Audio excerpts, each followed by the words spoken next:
Many artists don't feel like the author of their creative life. They feel like a character that's waiting to be written in. Welcome to the Healthy, Wealthy, Wise Artist podcast, where artists of all kinds come to fuel their passion, sharpen their skills, and thrive in their creative lives. I'm your host, Lara Bianca Pilcher, life and creativity coach and fellow artist, here to support you on your artistic journey. Whether you're a performer, writer, visual artist, or any kind of artist, this is the space for real talk, practical advice, and inspiring stories. Subscribe and join us each week for more inspiration and actionable insights to fuel your artistry. Let's dive in and get inspired.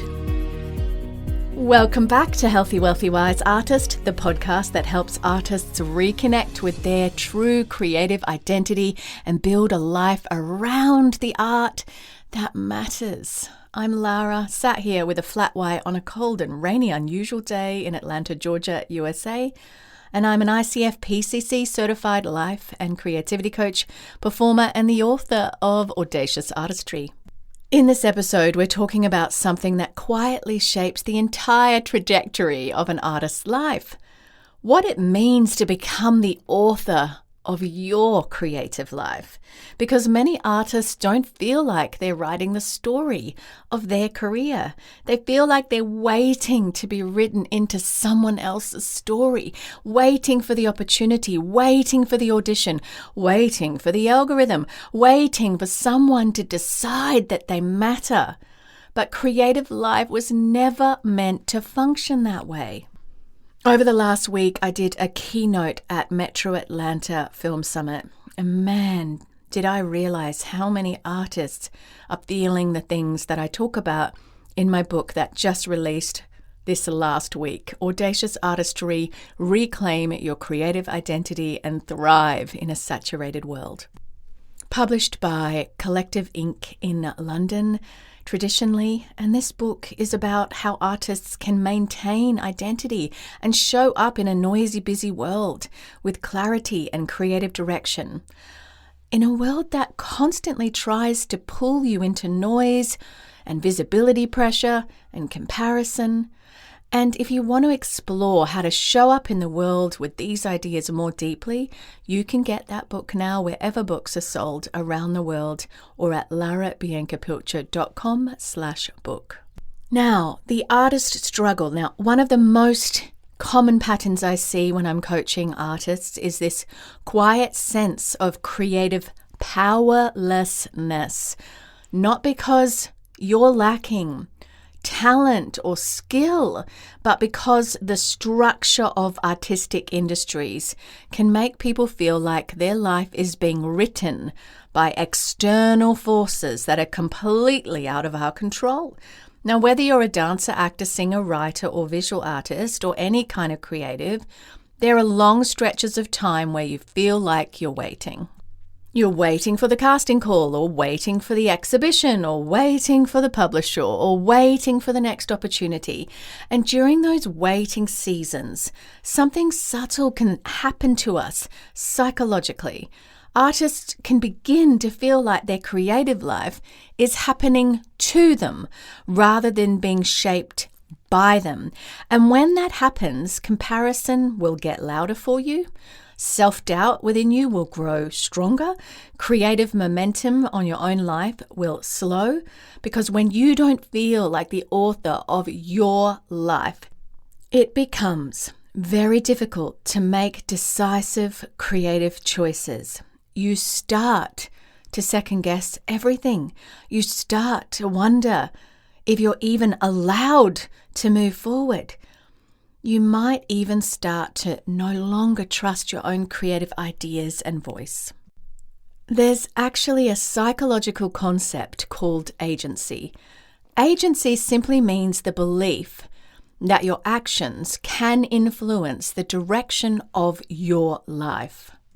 And research in psychology consistently shows that people who feel a strong sense of agency are more resilient, more creative, and more likely to be able to have long-term sustained motivation. But here's the problem.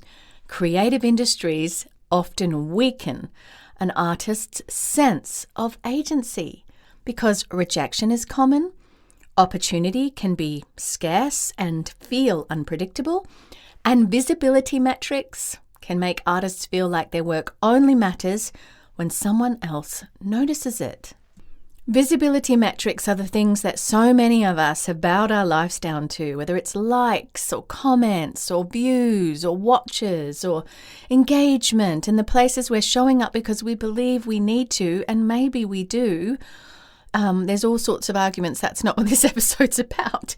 But what happens is, so artists slowly begin to outsource their sense of authorship. They start to believe that someone else is writing the story, that someone else is a director or an agent or an audience or an algorithm. But the truth that changes everything is important to hear. Your creative life does not begin when someone else gives you a chapter. It begins the moment you start writing anyway. That's creative ownership. And without it, an artist will drift, and with it, an artist will build with that massive amount of beautiful creativity that is in you, that you maybe aren't fully tapping into. You will build when you stop giving your agency away mentally. You might need my Artist Momentum Reset, which is free and you can watch it. It's on a video on demand, 30 minutes. It's on YouTube, but you can get it at larabiancapilcher.com/masterclass. It's a coaching class with just me and you, or you can do it in a group. You'll need a pen and paper to do the reflections and the questions. And I walk you through the psychological patterns that cause so many artists to stall creatively and how to regain clarity and direction. Watch it anytime, no booking required, larabiancapilcher.com/masterclass. Now let me help you reframe your mind, because when that repatterns, your behavior will repattern. Reclaiming authorship of your creative life doesn't mean pretending the industry and the world and the competition and the demand, all of that. It's not pretending that it doesn't exist. It doesn't mean pretending that rejection and real-world visibility issues because of the saturation isn't real. And it certainly doesn't mean artists control every outcome, because goodness, that is not true for creativity and art a lot of the time. But it does mean something much more powerful. It means recognizing that creative direction and creative permission are two different things. It means recognizing that creative direction and creative permission are two different things. Permission often comes from the outside, but direction must come from within. Artists who build long, meaningful, creative lives understand this distinction. When I first realized that I have agency, I am the author of my own creative direction for my life, while still waiting for permission to come from other things, but they are not my entire existence, everything changed for me. Here is why. Because I don't wait for the world to tell me what kind of artist I am. Don't wait for the world to tell you what kind of artist you are. I decide. I decide what kind of work I care about. So for you, you decide what kind of work creatively that you care about. You decide how you want to grow. You decide what you will continue building even during quiet seasons. And slowly over time, your decisions become the architecture of your own creative life. What this looks like for me is I have an acting agent. I have castings and things that come in at different times. Occasionally I get to be on set and get to actually act. A lot of us are like that. But my whole life used to be about that. And when everything was about that.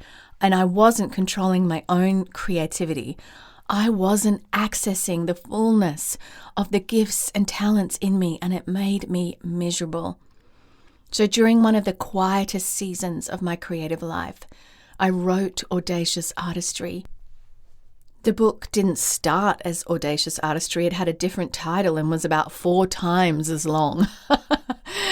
Through so much pain and so many things, that's a story for another time, I refined it and eventually, after a couple of years, got a traditional publishing deal on it. And I say that to say it's not because everything worked immediately, but because, and put this for you, you were writing the story while the world was still catching up, because you start something and momentum takes time. Other people seeing it takes time, but you decide, I'm going to write my story, and eventually other people, the world around me, will catch up to that creative momentum on my life. And that's what I did. And that book that I wrote that was messy, that wasn't that good at first, after a few years of just having that agency, became what is now Audacious Artistry. And that's my story of creativity within the other story of creativity, the one about permission and the one about direction, the one where I say I've got all this to bring while I'm still waiting for this other great opportunity. Both realities can be true at the same time. So the Creative Spark Challenge for you this week, the little coaching exercise I set in every episode, is to ask yourself, where in my creative life have I been waiting for permission instead of choosing direction? Not judging yourself here, just noticing. Because the moment you notice it, authorship begins over your personal creative life story again. Creative life is not only shaped by opportunity, it's shaped by authorship. You are writing it. It's your life story. And the artists often who have the long, sustained creative lives are usually the ones who quietly keep writing the next chapter, even when nobody is watching or reading it yet, for their own life. Now, if this episode resonated with you, make sure you follow, subscribe, like, share, so that you don't miss what's coming next. And if you need help in your marriage or relationship, head to the Marriage, Intimacy and Healing podcast. It's the other restoration program I run through not-for-profit Creative Restoration International. You've been listening to Artist Restoration, and we also have the Marriage Restoration program. Marriage, Intimacy and Healing with Andrew and Lara, my husband and I. We walk through connection, communication and emotional health in marriage. And you'll find that wherever you find podcasts, as well as video on YouTube at Andrew and Lara Official. As always, friends, I am with you on the journey, and I'll see you next week. Bye for now. Thank you for tuning in to the Healthy, Wealthy, Wise Artist podcast. If you enjoyed today's episode, don't forget to subscribe so you'll never miss an inspiring conversation or actionable insight. You can read the show notes and learn more at larabiancapilcher.com. And be sure to share this episode with fellow artists who could use a little extra inspiration. Until next time, keep creating, stay audacious, and remember, your artistry matters.